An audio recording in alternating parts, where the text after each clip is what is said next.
More hydraulic lines. They're coming out and they're going in. Another big day. The Barreto 20 RTK are replaced. Let's see what we got. We have the 2-cylinder, the boom cylinder lines, and this one goes out to the chain motor. Replaced. Doesn't seem like much, but they were really not that easy to route through all this mess in here.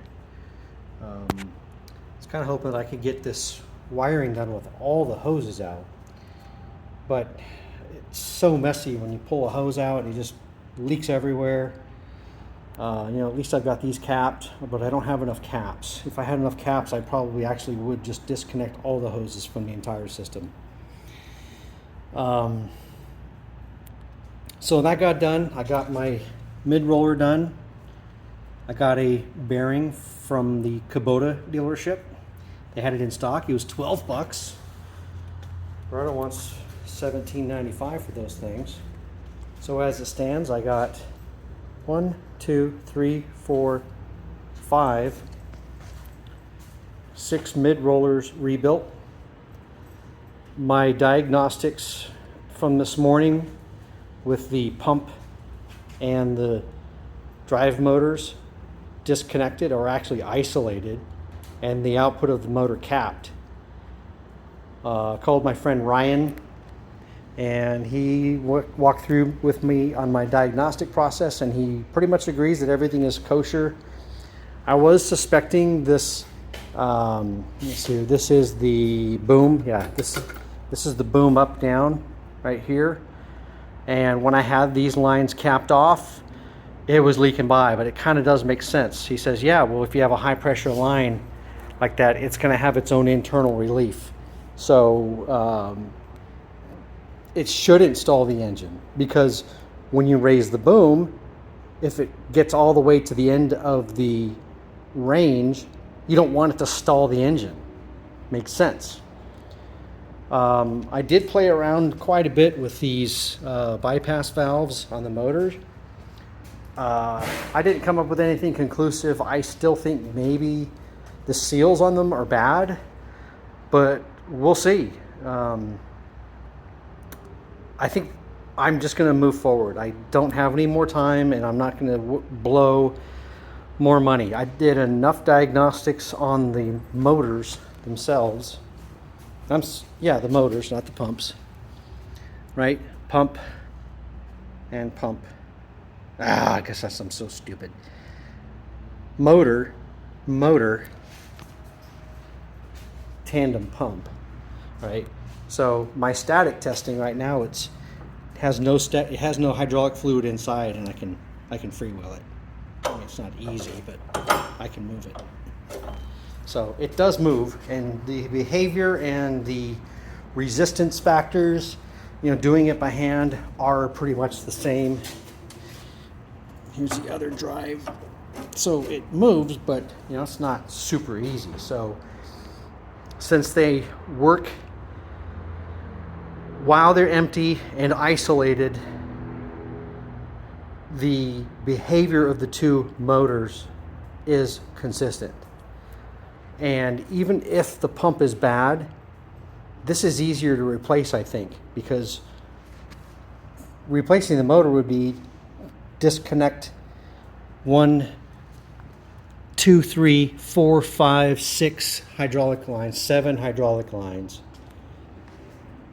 2 bolts out of here, and $1,600 later. So I'm going to roll with it.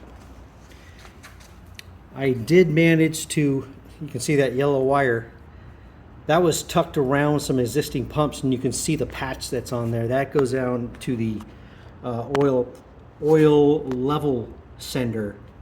Can barely see it. It's on the other side of that nut, that bolt head. But anyway, that was routing weird. There was a lot of tension on the wire. It was definitely repaired at least once. So the way that I'm going to route the hoses, it'll reduce the tension on that wire.